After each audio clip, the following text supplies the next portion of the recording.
नमस्कार, मी डॉक्टर कविता राणे. बुलेटिनमध्ये आपल्या सर्वांचं स्वागत. काल संध्याकाळी 6:52 दिल्लीमधल्या लाल किल्ल्याजवळच्या अत्यंत गजबजलेल्या परिसरामध्ये प्रचंड मोठा आवाज झाला.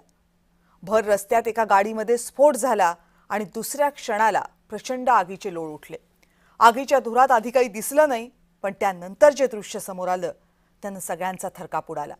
स्फोटानंतर आजूबाजूच्या परिसरामध्ये लोक जखमी होऊन पडले होते, तर काहींचे अवयव इतस्ततः पसरले होते. आजूबाजूच्या परिसरामध्ये रक्तमांसाचं पाहणार नाही असं दृश्य होतं. कित्येक गाड्यांचा चक्काचूर झाला होता आणि काचांचा खच पडला होता. एका गाडीमध्ये झालेला स्फोट हा घातपात असावा अशी शंका येण्यासाठी ही दृश्यच पुरेशी होती. पुढच्या काही मिनिटांमध्येच दिल्लीमधल्या सगळ्या महत्त्वाच्या सुरक्षा यंत्रणांनी परिसराचा ताबा घेतला. पुढची कारवाई सुरू झाली. दिल्लीमधल्या स्फोटाला 20 तासांपेक्षा जास्त काळ उलटतोय. मात्र तरीही हा स्फोट नेमका कशाचा होता, स्फोट कुणी केला आणि स्फोट का केला, या प्रश्नांची कोणतीही ठोस माहिती अजूनही यंत्रणांनी दिलेली नाहीये. पण या स्फोटाच्या काही तास अगोदर देशभरातल्या वेगवेगळ्या राज्यांमध्ये सुरक्षा यंत्रणांनी ज्या कारवाया केल्या त्या याच स्फोटाशी जुळलेल्या आहेत हे आता स्पष्ट व्हायला लागले. स्फोट होण्याच्या काही तास अगोदर हरियाणा आणि गुजरात या दोन राज्यांमध्ये सुरक्षा यंत्रणांनी कारवाया सुरू केल्या होत्या. या कारवायांमध्ये हरियाणामध्ये तब्बल 2900 किलो स्फोटकं आणि शस्त्रास्त्र जप्त करण्यात आली होती. आणि या सगळ्यामधून समोर आलेली 3 नावं ही सुरक्षा यंत्रणांसाठी सुद्धा धक्का होती. कारण ही 3 नावं 3 डॉक्टर्सची होती आणि त्यातली एक महिला डॉक्टर होती. स्फोटामध्ये वापरलेली गाडी, 2900 किलोंची स्फोटकं आणि 3 डॉक्टर्स, या सगळ्यांचं कनेक्शन नेमकं काय आहे याचा पंचनामा आज करणार आहोत. सुरुवातीला बघूयात की या स्फोटासाठी जी गाडी वापरली गेली होती ती गाडी नेमकी काय होती आणि त्याच गाडीतून हे धागेदोरे हरियाणापर्यंत आणि 3 डॉक्टरांपर्यंत कसे पोहोचले. जी स्फोटामध्ये कार वापरली गेली कालच्या दिल्ली स्फोटामध्ये ती कार होती Hyundai i20 या श्रेणीमधली. ही प्राथमिक माहिती होती पोलिसांची आणि त्यानंतर या कारचा तपास सुरू झाला. या कारची पहिली नोंदणी झाली होती दिल्लीच्या शेजारी राज्य असलेल्या हरियाणामध्ये. HR26C7674 असा या कारचा क्रमांक होता. 18 मार्च 2025 ला या कारची हरियाणामध्ये नोंदणी झाली होती.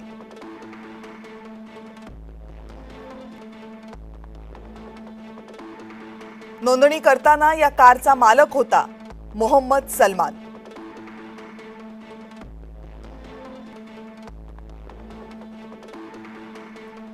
मोहम्मद सलमाननं काही काळानंतर ही गाडी विकली होती नदीम नावाच्या एका व्यक्तीला.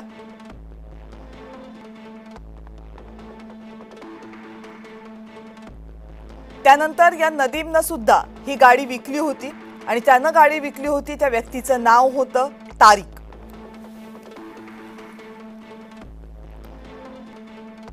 ज्या तारिकला ही गाडी विकण्यात आली होती त्या तारिकचा संबंध काश्मीरमधला पुलवामा हल्ल्याशी असल्याचा संशय सध्या तपास यंत्रणांना आहे.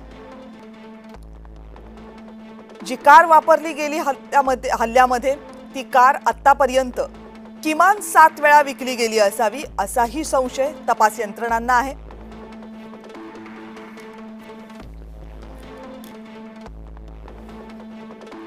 आता ही स्फोटातली गाडी कधी आणि कुठे फिरली तेही बघा. सोमवारी सकाळी 6:04 बदरपूर टोलवरनं ही कार दिल्लीमध्ये दाखल झाली. त्यानंतर सोमवारी सकाळी 8:20 ही कार ओखला पेट्रोल पंपाजवळ पोहोचली होती.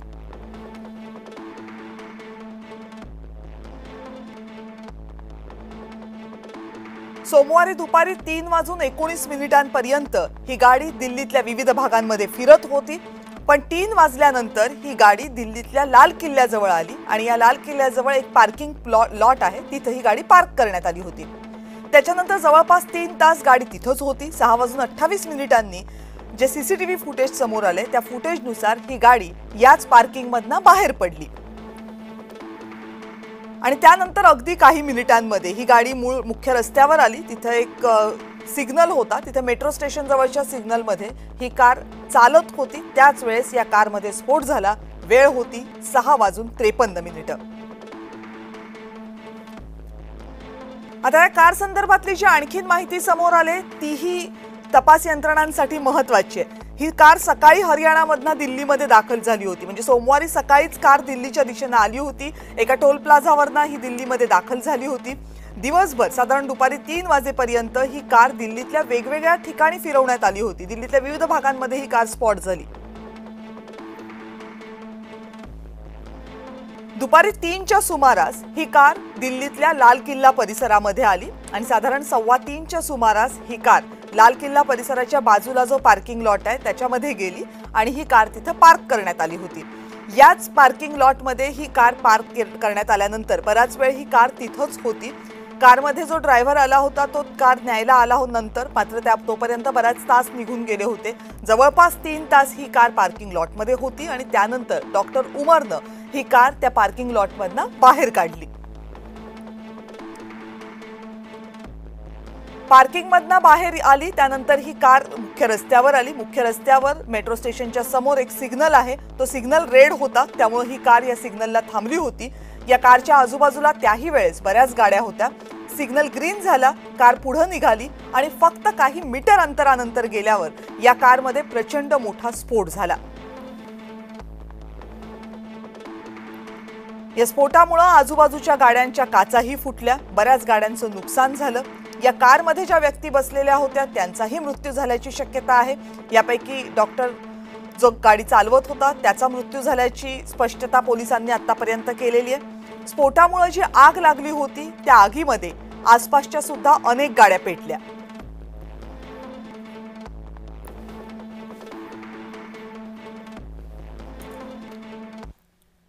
आता या कारचा जो ड्रायव्हर होता त्या ड्रायव्हरचं कनेक्शन एकीकडे काश्मीरपर्यंत जाऊन पोहोचलं तर दुसरीकडे हरियाणापर्यंत जाऊन पोहोचलं. हा डॉक्टर मूळचा होता काश्मीरचा, पण त्याचं हरियाणाचं कनेक्शन जेव्हा समोर आलं, कारण ही कार सुद्धा हरियाणामधून दिल्लीमध्ये आली होती, पण ते कनेक्शन समोर येताना त्याच्या आजूबाजूला आणखीन 2 नावं समोर आली. ह्या 2 नावांचा, या कारचा आणि कार चालकाचा जो संबंध समोर आला त्यानं तपास यंत्रणा सुद्धा हादरून गेल्यात.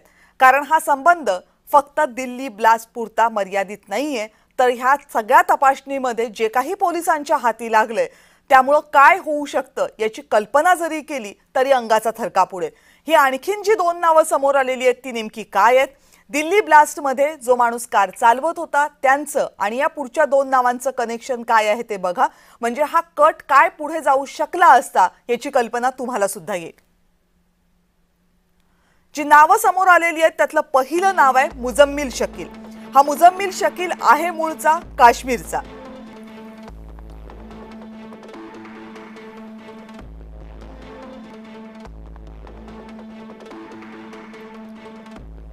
मुझम्मिल शकील हा फरीदाबादमध्ये, हरियाणामधल्या फरीदाबादमध्ये एक हॉस्पिटल आहे, त्या हॉस्पिटलमध्ये डॉक्टर म्हणून सेवा देत होता. तिथं तो कार्यरत होता.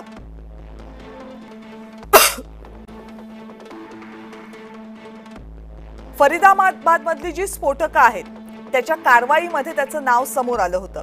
फरीदाबादमध्ये सुरक्षा यंत्रणांनी जी कारवाई केली होती, मोठ्या प्रमाणावर स्फोटकं सापडली होती, त्याच कारवाईमध्ये मुझम्मिल शकील याचं नाव समोर आलं. हे नाव कसं समोर आलं तर ज्या 2 खोल्यांमधनं ही स्फोटकं सापडली होती, स्फोटकं थोडी नव्हती. मुझम्मिल शकीलनं चा संबंध ज्या खोल्यांशी आहे तिथून 2900 किलो इतक्या मोठ्या प्रमाणामध्ये स्फोटकं जप्त करण्यात आलेली आहेत. आणि ही स्फोटकं ज्या 2 खोल्यांमध्ये ठेवण्यात आली होती त्या 2ही खोल्या मुझम्मिल शकील जो फरीदाबादमधल्या हॉस्पिटलमध्ये डॉक्टर म्हणून काम करत होता त्यानं भाड्यानं घेतल्या होत्या. हे पोलिसांच्या तपासामध्ये स्पष्ट झालं आणि मग पुढची कारवाईची चक्र वेगानं फिरू लागली. खरं तर एका विद्यापीठामध्ये मुझम्मिल शकील याला रूम मिळालेली होती, तो तिथं राहतही होता.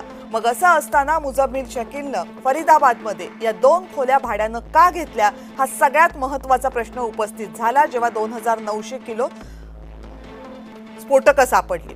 यातलं दुसरं नाव जे समोर आलं ते शाहीन शाहिद. शाहीन शाहिद ही सुद्धा डॉक्टर म्हणून काम करते. ती आहे मूळची उत्तर प्रदेशमधल्या लखनौ मधली. ती आणि मुझम्मिल शकील हे दोघंही हॉस्पिटलमध्ये सहकारी म्हणून काम करत होते. हे दोघंही फरीदाबादमधल्या अल फला विद्यापीठामध्ये काम करत होते, शिकतही होते. शाहीनच्या कारमध्ये असॉल्ट रायफल आणि काही शस्त्रास्त्र सापडली होती। त्यामुळे शाहीनला पोलिसांनी ताब्यात घेतलं, कारची चौकशी केली। जेव्हा या कारची चौकशी केली तेव्हा शाहीन वापरत असलेल्या कारचा मूळ मालक हा मुजम्मिल शकील असल्याचं स्पष्ट झालं। त्यामुळे शाहीन आणि मुजम्मिल शकीलचा संबंध प्रस्थापित झाला। पण शाहीन ही जैश ए मोहम्मदच्या भारतीय महिला शाखेची लीडर आहे। जैश ए मोहम्मद ही पाकिस्तानमधली दहशतवादी संघटना आहे आणि जमात उल मोमिनात ही जैश ए मोहम्मदची नवी दहशतवादी शाखा आहे आणि जैशची ही पहिली महिला शाखा आहे। जमात उल मोमिनात नावाची कोणतीही शाखा आतापर्यंत जैशची नव्हती, महिलांचा सहभाग नव्हता, पण ही शाखा पहिल्यांदा स्थापन झालेली आहे आणि सादिया अजहर नावाची एक महिला आहे जी या शाखेची प्रमुख आहे। ऑपरेशन सिंदूरमध्ये सादियाचा पती मारला गेल्याची शंका आहे आणि सादिया अजहर ही पाकिस्तानच्या मसूद अजहरची बहीण आहे। मसूद अजहर हे नाव बऱ्याच जणांना आतापर्यंत माहीत झालेलं आहे, कारण मसूद अजहर हा तोच व्यक्ती आहे जो मुंबईवर झालेल्या दहशतवादी हल्ल्यामधला आरोपी आहे, ज्याच्यावर पाकिस्ताननं कोणतीही कारवाई केलेली नाही, ज्याला ताब्यात द्यावं अशी मागणी भारतीय यंत्रणांकडून वारंवार केली जाते। आणि यानंतरचं जे तिसरं नाव समोर आलं होतं ते होतं उमर मोहम्मद। उमर मोहम्मद हा मूळचा काश्मीरचा आहे। दिल्ली स्फोटामधील कारचा चालक हा उमर मोहम्मदच होता। आता उमर मोहम्मदचा आणि यांचा काय संबंध आहे, तर उमर मोहम्मद हा सुद्धा फरीदाबाद मधल्या अल फला विद्यापीठामध्ये कार्यरत होता, ज्या विद्यापीठामध्ये शाहीन आणि मसूद हे काम करत होते।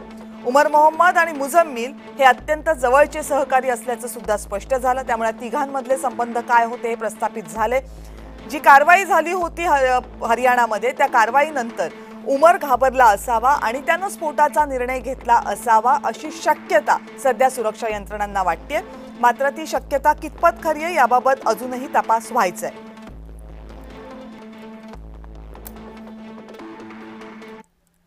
आता ही सगळी माहिती समोर आल्यानंतर दिल्ली स्फोटाचा तपास करणाऱ्या सुरक्षा यंत्रणांच्या काही थिअरीज समोर आल्यात। म्हणजे काय झालेलं असू शकतं किंवा काय कट असू शकत होता, त्यातला कुठला भाग नेमका अंमलात आलेला आहे याबद्दलच्या अनेक थिअरीज समोर येत आहेत। त्या थिअरीज नेमक्या काय आहेत यावरही एक नजर टाकूयात।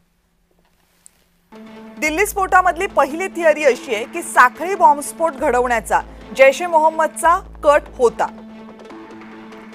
पण जम्मू आणि काश्मीर पोलिसांच्या हरियाणामधल्या रविवारच्या कारवाईनंतर उमर मोहम्मद हा घाबरला असावा, कारण कारवाई जम्मू काश्मीर पोलिसांनी सुरू केली होती एका FIR जी जम्मू काश्मीरमध्ये दाखल झाली होती त्याच्यानंतर, आणि याच कारवाईनंतर स्फोटकं पकडली गेल्यानंतर उमर मोहम्मद घाबरला असावा अशी शंका तपास यंत्रणांना आहे। उमर मोहम्मद याच्या संपर्कामध्ये ज्यांच्या संपर्कामध्ये होता त्या अतिरेकी संघटनांचे मोर्के सुद्धा या कारवाईमुळे बिथरले होते, कारण मोठ्या प्रमाणावर स्फोटकं तपास यंत्रणांच्या हाती लागली होती। आणि बिथरलेल्या अवस्थेमध्ये सोमवारी सकाळी उमर I-20 कार घेऊन दिल्लीच्या दिशेने निघाला। फरीदाबाद जवळून तो निघाला, आउटर रिंग रोड मार्गाने दिल्लीमध्ये प्रवेश करता झाला। दुपारी साधारण 3:19 लाल किल्ल्यासमोरच्या पार्किंग लॉटमध्ये उमर मोहम्मदच्या कारनं प्रवेश केला। एकूण 3 तास 9 मिनिटं उमर मोहम्मदनं पार्क केलेली कार ही पार्किंग लॉटमध्येच होती आणि उमर 1 मिनिट सुद्धा त्या कारमधनं बाहेर पडला नाही, तो कारमध्येच बसून होता। याचा अर्थ एकतर तो कुणाची तरी वाट पाहत होता किंवा कुणाच्या तरी आदेशाच्या प्रतीक्षेमध्ये होता। संध्याकाळी 6:28 त्यानं कार पार्किंग लॉटमधनं बाहेर काढली। बरोबर 25 मिनिटांनी म्हणजे संध्याकाळी 6:53 पार्किंग लॉट पासून काही अंतरावर असलेल्या भर रस्त्यात मुख्य रस्त्यावर याच कारमध्ये स्फोट झाला।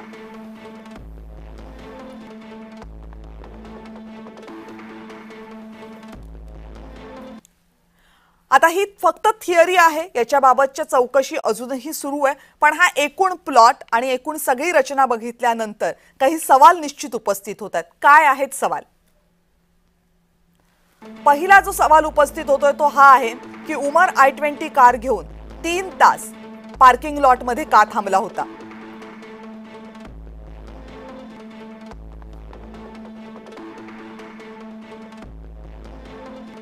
दुसरा महत्त्वाचा सवाल आहे की ज्या सिग्नलवर स्फोट झाला तो रस्ता मध्य दिल्लीकडे जातो, मग उमर नेमका कुठे जात होता?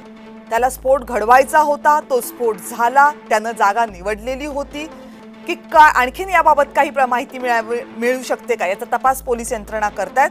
ज्या ठिकाणी हा स्फोट झाला तेच मुळात उमरचं टार्गेट होतं की तो गाडी घेऊन इतर कुठे निघाला होता, त्याचे टार्गेट दुसरं काही होतं? याबाबतचा सुद्धा तपास सुरू आहे. आणि प्रश्न आहे, चांदणी चौकच्या पार्किंग पर्यंत पोहोचण्या अगोदर जवळपास 7 तास उमर कुठे होता? कारण गाडी सकाळीच दिल्लीमध्ये आली होती, ती दिवसभर दिल्ली परिसरामध्ये फिरत होती. मग इतर वेळ ही गाडी नेमकी काय करत होती? ही कुठे कुठे फिरत होती? स्फोट होईपर्यंत उमर कुणाच्या संपर्कात होता का? हा खूप महत्वाचा डेटा असणार आहे, जो पोलीस सध्या मोबाईलचा डेटा ट्रेस करतायत, त्यातनं तो कदाचित मिळू शकतं. कारण हा प्रश्नच पोलिसांसाठी खूप महत्वाचा आहे, तपास यंत्रणांसाठी महत्वाचा आहे. या गाडीमध्ये नेमकी किती किलो स्फोटकं होती हेही स्पष्ट होऊ शकलेलं नाहीये. स्फोटकांमध्ये वापरलेल्या काही घटकांचा आतापर्यंत तपास लागू शकलेला आहे, पण अधिकृत माहिती आतापर्यंत कोणत्याही यंत्रणेनं याबाबतची दिलेली नाहीये. त्यामुळे हा सवाल अजूनही तसाच आहे. स्फोटाची वेळ आधीच ठरली होती की उमरनं वेळेवर बॉम्बचं बटन दाबलं, या संदर्भात सुद्धा कुठलीही माहिती नाही.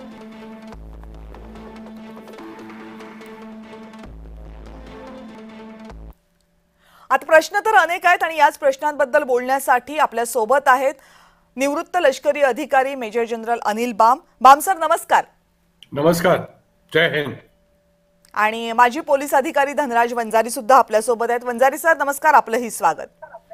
नमस्कार, धन्यवाद. बरं वंजारी सर, माझा पहिला प्रश्न तुम्हाला असा आहे की मुळात आता जवळपास 22 तास उलटून गेलेले आहेत या सगळ्याला, पण अधिकृतपणे काही माहिती अजून आलेली नाही ना दिल्ली पोलिसांकडून, ना तिथे तपास करणाऱ्या इतर अनेक यंत्रणांकडनं. मुळात इतका वेळ अधिकृत माहिती येण्यासाठी लागू शकतो का? आणि जर तो लागत असेल तर कट मोठा असण्याची शक्यता आहे का? अधिकृत माहिती म्हणजे कन्फर्मेशन असल्याशिवाय, त्यामध्ये फोरेन्सिक टेस्ट असतील, अजून काही बाकीच्या गोष्टी असतील, त्या आल्याशिवाय काही अधिकृत माहिती येणार नाही. त्याच्यामुळे अधिकृत माहिती उशीर झाला याचं अर्थ कारण खूप मोठं आहे हेही असू शकतं, किंवा अधिकृत माहिती यायला वेळ लागतो कारण मॅटर एकंदर कॉम्प्लिकेशन निर्माण करणारं आहे, असं सकृदर्शनी याच्यामध्ये दिसतं.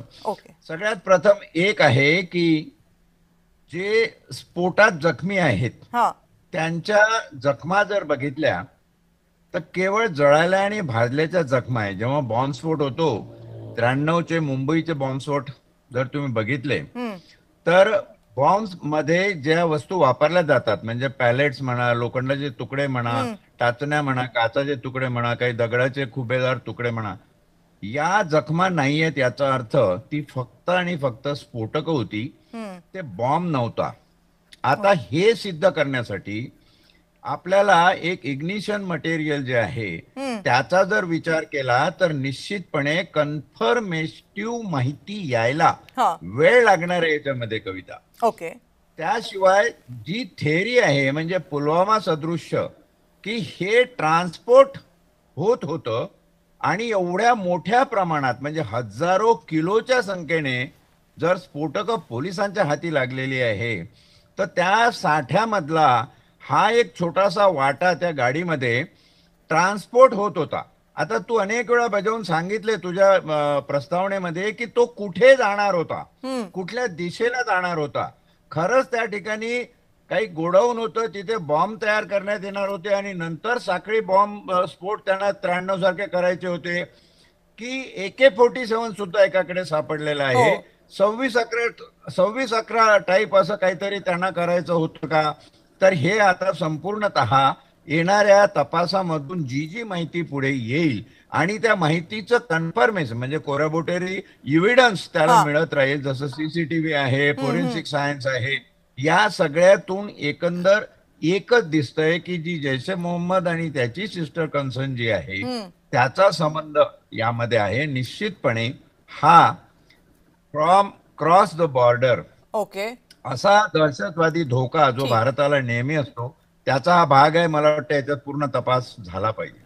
हे खूप महत्वाचं आहे. तुमचा शेवटचा मुद्दा आहे, तोच घेऊन आपण बाम सरांकडे जाऊयात. बाम सर, जैश ए मोहम्मद या संघटनेचं नाव याच्यामध्ये येते आणि त्याच्यासाठी प्रामुख्यानं कारणीभूत आहे जी महिला डॉक्टर याच्यामध्ये ताब्यात घेण्यात आलेली आहे, शाहीन नावाची. आणि तिचा संबंध हा जैशच्या एका महिला विंगशी. आता हे सुद्धा नवीनच कनेक्शन आहे, कारण आतापर्यंत महिला विंग वगैरे काही नव्हतं यांचं ऐकण्यात आलेलं, पण आता ही नवीन महिला विंग तयार करण्यात आलं. आता हे जे जैश ए मोहम्मदचं कनेक्शन आहे ते आतापर्यंत जैश ए मोहम्मदनं केलेल्या कारवाया आहेत किंवा जैश ए मोहम्मदनं केलेले हल्ले आहेत दहशतवादी, त्याच्याशी कितपत साम्य सांगणार आहे? जैश ए मोहम्मद आपण पाहतो आणि जर का घटनाक्रम आपण पाहिलं, भावलपूरमध्ये सिंदूरच्या वेळी अटॅक केल्यानंतर तिथे पुष्कळ दहशतवादी हलाक झाले होते आणि ह्याच्यामध्ये जैश ए मोहम्मदचा मौलाना मसूद अझहर ह्याचे जितके पण त्याचे फॅमिली मेंबर्स होते या सगळ्यांना खूप हानी पोचली होती. जसं तुम्ही म्हणालात की जैश ए मोहम्मदनी तेव्हाच डिसाईड केलं होतं की आता आपल्याला आणखीन आपली कारवाई जोरदार करायला पाहिजे. आपण जर का पाहिलं मार्च आणि ऑक्टोबरच्या मध्ये असं आढळून आलं की श्रीनगरमध्ये पोस्टर लागायला लागले होते इन प्रेज ऑफ जैश ए मोहम्मद. हे पोस्टर्स पूर्वी लागायचे जेव्हा दहशतगर्दी खूप चरमसीमावरती होती, पण मध्ये सगळं हे बंद झालं होतं. आणि जेव्हा हे असं झालं तेव्हा तिथल्या एका DSPनी याची नोंद घेतली आणि त्याची कारवाई सुरू केली. तेव्हा हे सगळं कळून आलं की हे कुठे काय चालू आहे. आणि जसं तुम्ही म्हणालात की जमाते उल मोमिनत हे एक लेडीज विंग तयार करत होतं जैश ए मोहम्मद, आणि सादिया अझहर जी की मौलाना मसूद अझहरची बहीण आहे आणि तिचा नवरा मारला गेला होता जेव्हा इंडियन अटॅक झाला होता, तेव्हापासून त्यांनी ठरवलं होतं की काही ना काही करून भारतामध्ये आपण कशा प्रकारे दहशतगर्दी वाढवू शकतो. आणि जेव्हा 2900 किलो वेगवेगळे विस्फोटक, त्याच्यामध्ये केमिकल्स, रिएजंट्स आणि बाकी डेटोनेट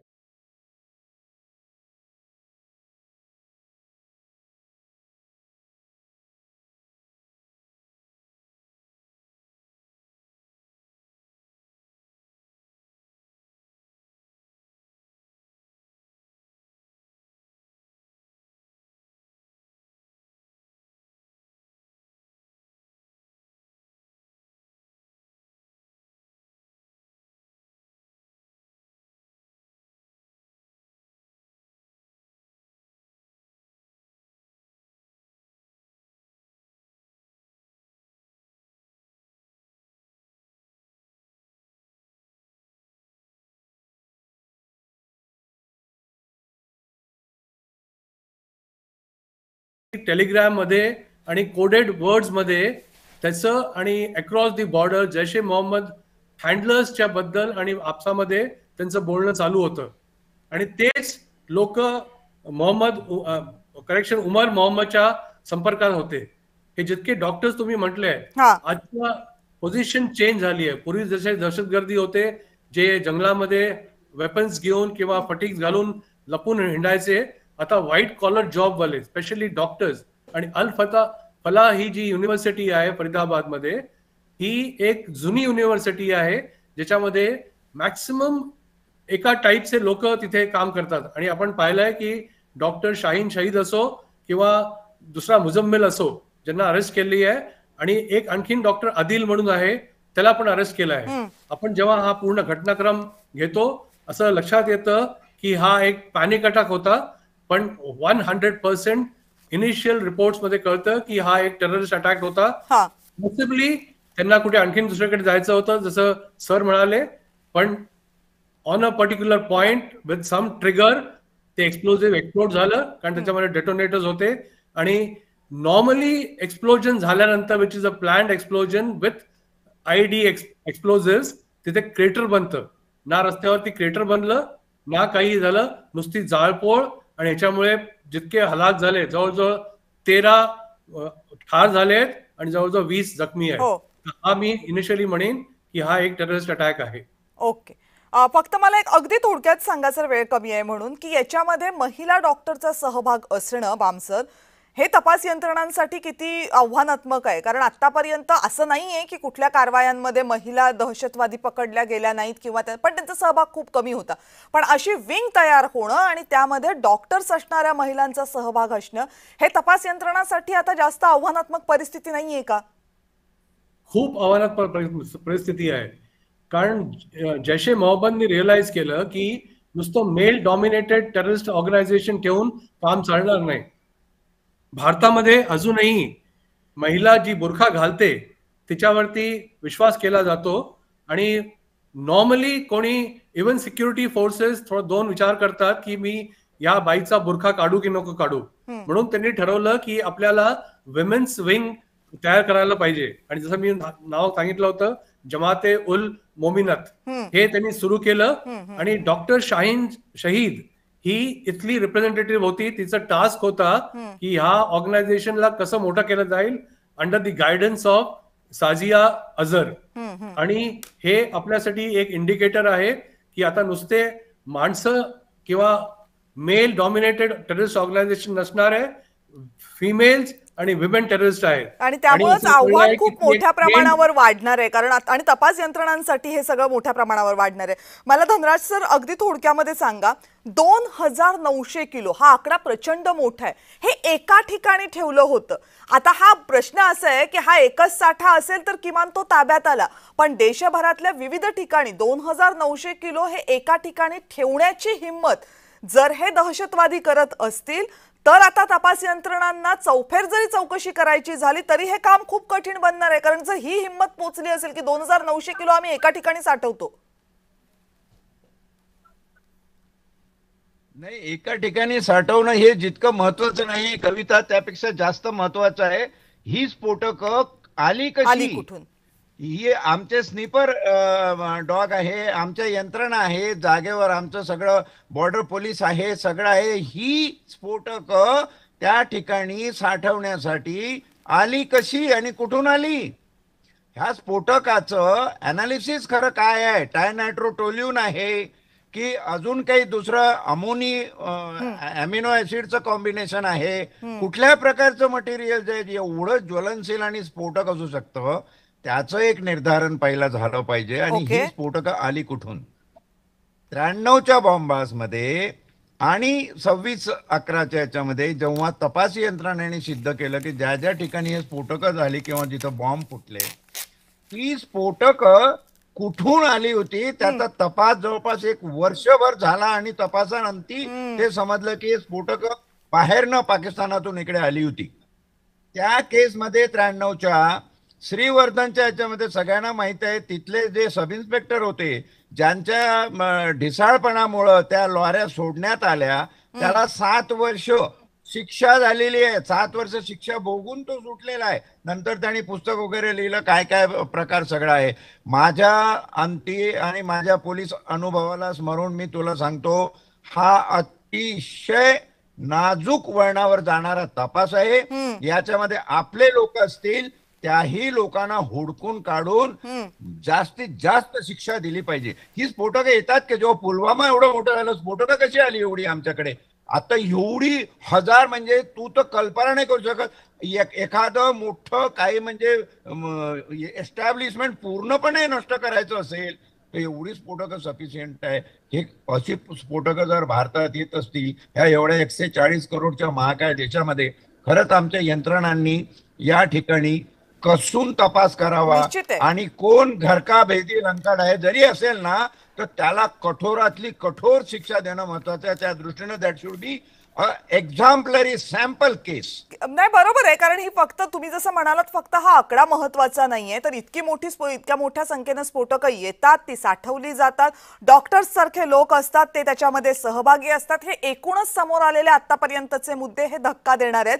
आणि दहशतवादाचं जाळं हे कुठल्या वरच्या टप्प्यावर सोसायटीच्या पोहोचलेलं आहे तेही दाखवणार आहे. जसं बाम सरांनी सांगितलं ते आता जंगलापुरती मर्यादित नाहीये, ते आता शहरांमध्ये आले. 2 खोल्या भाड्यानं घेऊन तिथे आरामशीर हे सगळं साठवता येऊ शकतं. ज्यांच्यावर कधीही शंका घेतली जाऊ शकत नाही असे डॉक्टर्स यामध्ये सहभागी असतात, महिला याच्यामध्ये सहभागी असतात. याचा अर्थ दहशतवादाचं संकट हे नवं रूप घेऊन समोर येत आहे. आणि त्यामुळं तपास यंत्रणांसमोरची आव्हानं ही नवी असतील आणि मोठी असतील. आपण दोघेही जण या चर्चेमध्ये सहभागी झालात. तुमचा दोघांचाही अनुभव खूप मोठा आहे, त्यामुळे तुम्ही मांडलेले मुद्दे हे निश्चित या संपूर्ण स्फोटाच्या मागची जी थिअरी आहे ती समजून घेण्यासाठी महत्त्वाचे होते. आपल्या दोघांचे सर मनापासून आभार. धन्यवाद. जय हिंद. आणि यानंतर 5चा पंचनामामध्ये वेळ झाली इथेच थांबण्याची. पाहत रहा जय महाराष्ट्र.